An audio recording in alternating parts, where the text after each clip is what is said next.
A paz do Senhor, meus irmãos, nós estamos nesta hora chegando à sua casa. Graças a Deus, nós temos a condição de chegar diante de vocês para mais uma vez meditar na palavra do Senhor, mais uma vez falar das coisas de Deus e mais uma vez lembrar de os momentos que nós vivemos e estivemos na nossa vida, na nossa igreja, nos momentos que estivemos juntos. Graças a Deus por isso. Nós agradecemos a Deus por saber que cada um está na sua casa nesta hora, mas está ligado do Senhor. Esse é o nosso interesse. Esse é o interesse da igreja de manter os membros unidos e sempre voltados para a palavra do Senhor. Nós vamos fazer uma oração nesta hora, iniciando esta palavra. E eu gostaria que nessa oração você saiba que Deus está na sua vida. Saiba que o Senhor está junto de você. Nós cremos nisso, porque a palavra do Senhor diz isso. Perto está o Senhor de todos os que invocam, em espírito e em verdade. Oremos ao Senhor. Pai Santo, no nome de Jesus nós chegamos diante do Senhor. O Criador dos céus e da terra, o Rei do universo.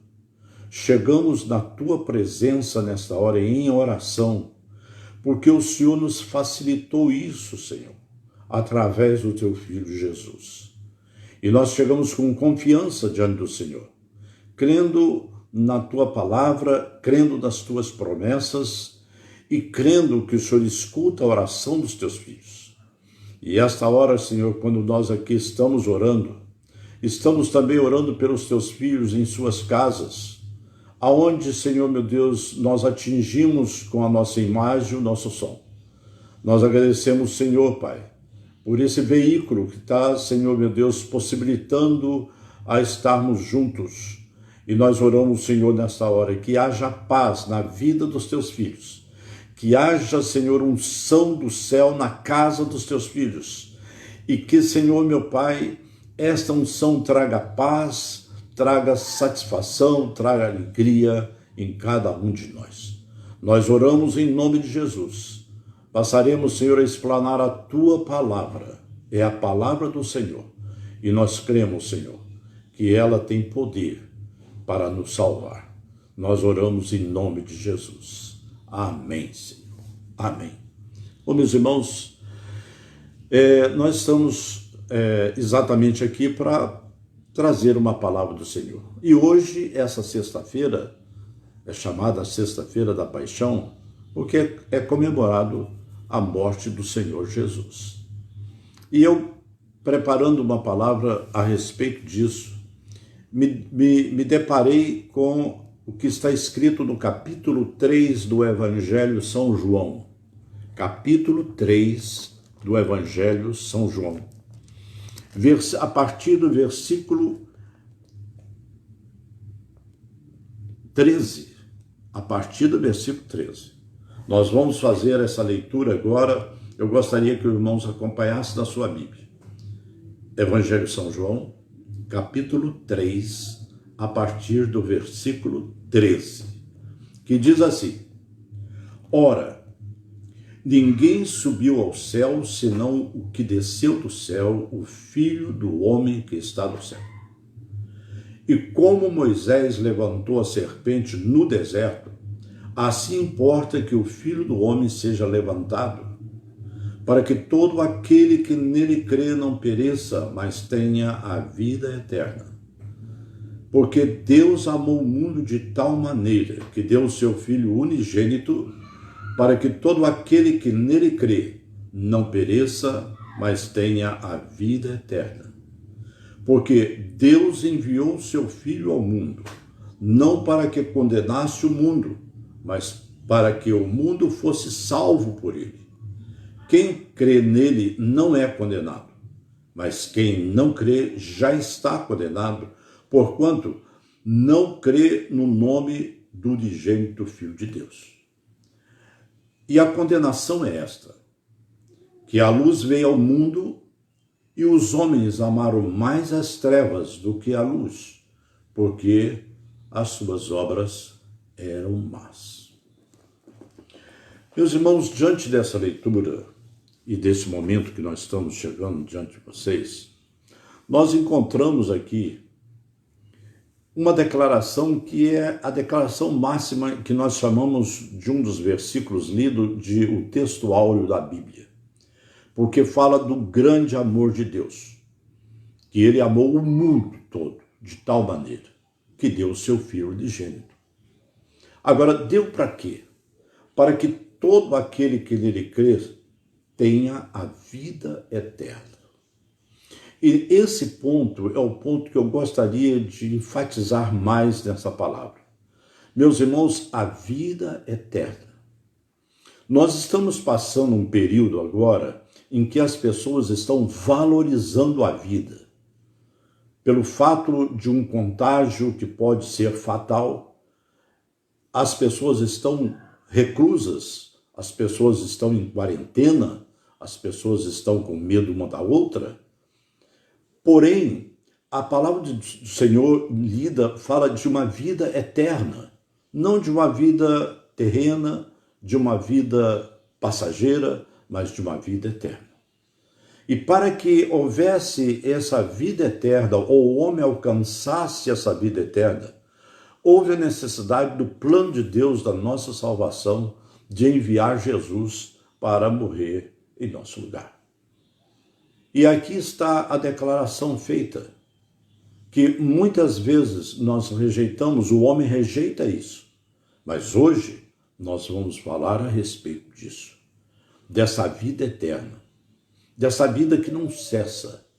E isso despertou nos discípulos de Jesus, e não somente dos discípulos, mas todas as pessoas que andavam junto com Jesus, um interesse muito grande. Porque era falado isso, era comentado isso, o Senhor Jesus ensinava isso. E quando o Senhor Jesus ensinava, ele falava sobre essa vida eterna e falava sobre um reino. Falava sobre o reino. E quando o Senhor Jesus tocava nesse ponto, ele tocava com ênfase. Ele tinha uma convicção. E, aliás, a autoridade pela qual Jesus ensinava, ou com a qual Jesus ensinava, era exatamente porque ela é diretamente proporcional à sua convicção, porque ele veio de lá. Ele veio de lá. Num certo momento dos seus ensinos, ele disse para os seus discípulos assim: não turbe o vosso coração. Lá na casa do Pai tem muitas moradas. Ora, ele conhece a casa do Pai. Ele mesmo diz: ninguém subiu a não ser aquele que desceu. E ele sabe de como funciona o céu. E ele veio trazendo essa palavra que já tinha sido cantada versos pelos profetas do Antigo Testamento, mas mais recente vem um profeta que é aquele que vem preparar o caminho do Senhor, e a sua pregação era essa: arrependei-vos, porque é chegado o reino do céu. Agora sim, agora começa-se a descortinar na visão, nos ouvidos das pessoas, essa palavra, reino. E era difícil isso, porque Israel estava sob o domínio dos romanos. Israel não era reino, não tinha reino. Mas agora vem João Batista dizendo que é chegado o reino de Deus. E um pouco antes disso, houve um fato interessante, porque os magos, guiados por uma estrela, saem lá do Oriente e vêm até Jerusalém. E quando chegam em Jerusalém, eles vêm procurar onde está o rei que estava recém-nascido. E quando eles chegaram em Jerusalém, ele foi ao palácio, que era o mais normal de ser. Eles estão procurando o filho de um rei, e o rei Herodes estava no seu palácio, eles foram lá. E isso causou uma perturbação muito grande, porque Herodes se assustou com isso. Eu não estou pensando em sucessor do meu reino. E como aparece esse que é nascido o rei de Israel? E ele começou a pesquisar. E essa pesquisa chega até o templo, chega até o sinédrio, chega até os escribas, e eles trazem um registro que estava no livro de Miqueias, falando sobre o nascimento, sim, um nascimento que era um nascimento sobrenatural, porque era uma virgem que daria à luz a um filho. E falava de Belém. Quando fala isso, os magos se dirigem para Belém. E eles têm a confirmação por causa da estrela que estava dirigindo-os. E eles chegaram lá. E Herodes diz assim, quando vocês encontrarem, vem me avisar, que eu também quero ir lá para homenagear esse rei. A verdade não era essa. Ele queria era exterminar aquilo que viria ser o rei. A partir daí, começou-se a entender que haveria um rei e haveria um reino. Por isso, João Batista, anos depois, começa a pregar a respeito disso, que é chegado o reino de Deus.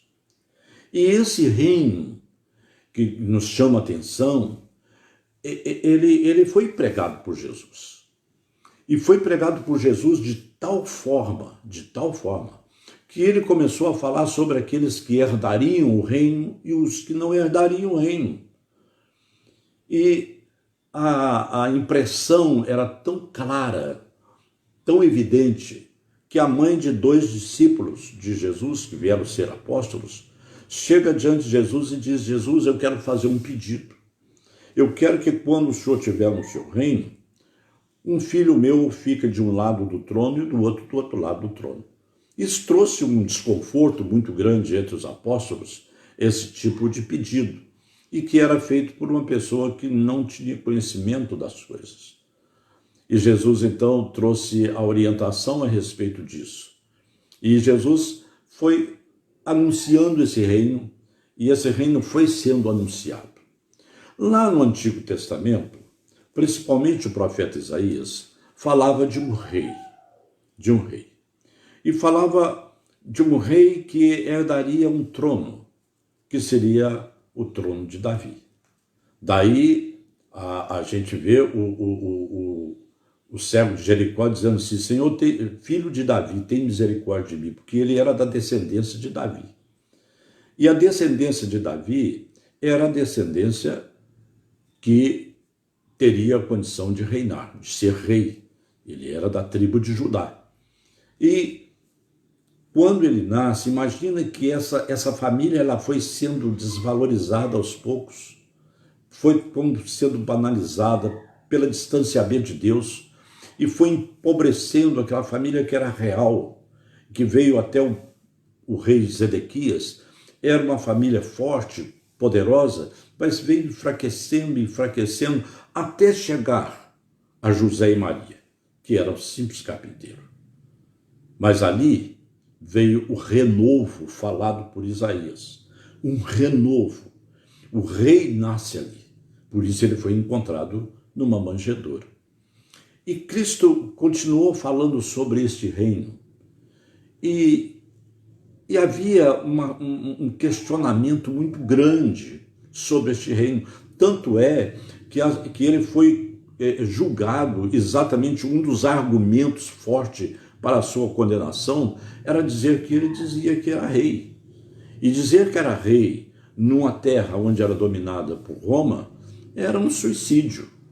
E foi o que os judeus tomaram para fazer com que Pilatos atendesse o pedido deles de matar esse rei. Mas ele veio falando sobre isso. E ele veio pregando sobre isso. E chegou na época exatamente do dia que nós está se comemorando hoje, da morte de Jesus. E chegou o momento do julgamento.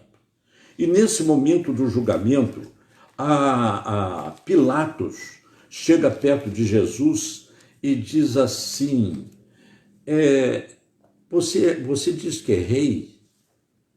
Aí ele diz assim, o meu reino não é daqui, deste mundo.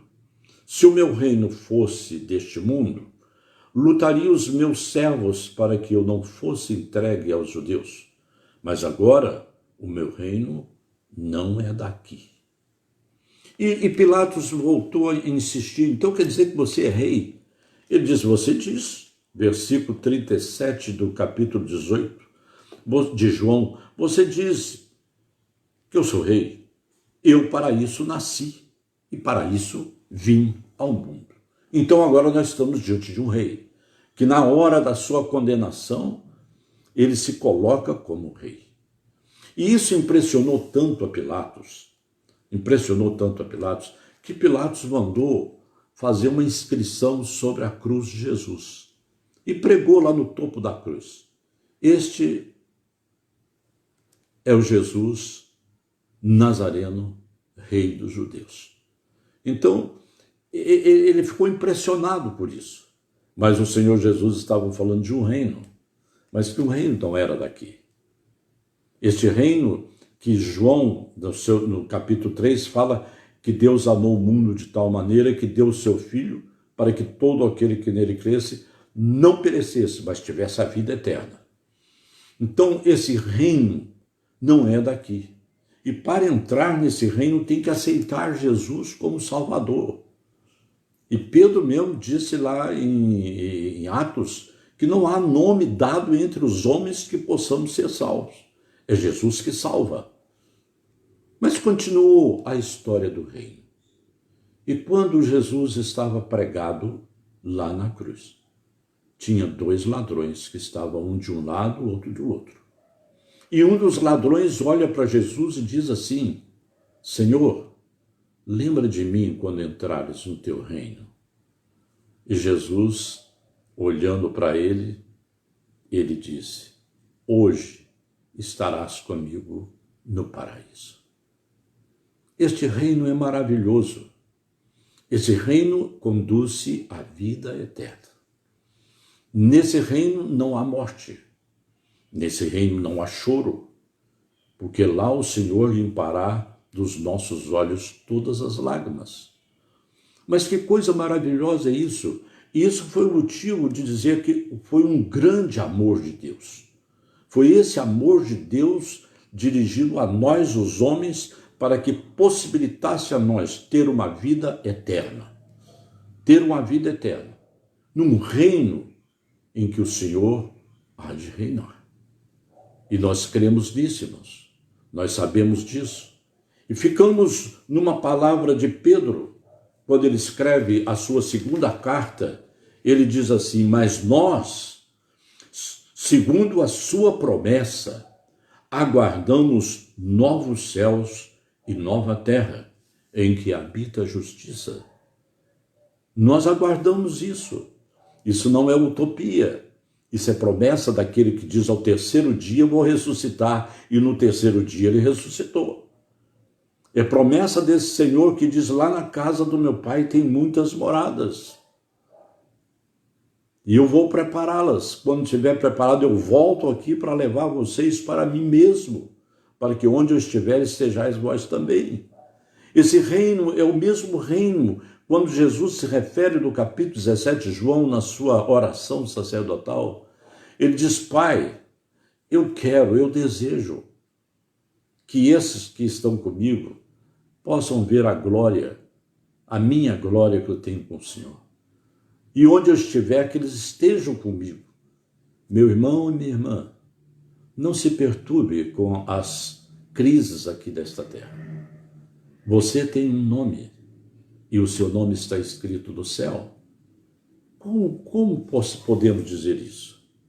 Porque aquele que crê no Senhor Jesus, ele é salvo. E o salvo tem um nome escrito no céu. Jesus disse para os seus discípulos, quando volta de uma incursão evangelística de sucesso, eles voltam alegres, e Jesus diz, não alegreis por isso, mas sim por ter os vossos nomes escritos no céu. Tem você, meu irmão, um nome escrito no céu. Tem você, minha irmã, o seu nome escrito no céu.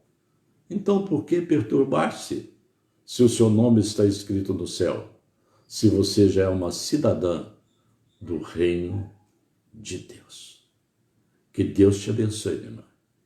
Que a mão do Senhor seja na sua vida. E que você nunca perca essa visão de ter um reino. E que você já é deste reino. Que Deus te abençoe em nome de Jesus. Curve, minha irmã e meu irmão, a sua fronte diante do Senhor nesta hora. Pai Santo, em nome de Jesus, nós oramos ao Senhor mais uma vez. Agora agradecido, Senhor, por essa oferta maravilhosa que o Senhor fez. Que esse amor de tal maneira ofertou o Filho, aquele que podia vir e sem pecado morrer por nós, para nos resgatar. E além de nos resgatar, nos prometer uma vida eterna, um reino que há de durar para sempre. Pai, nós oramos, Senhor, nesta hora, em nome de Jesus. Mais uma vez eu peço, Senhor, seja na vida dos teus filhos, seja no lar dos teus filhos, traga a eles a paz, Senhor, que nós precisamos do Senhor, e que o grande amor do Senhor não nos falte em momento algum. Amém.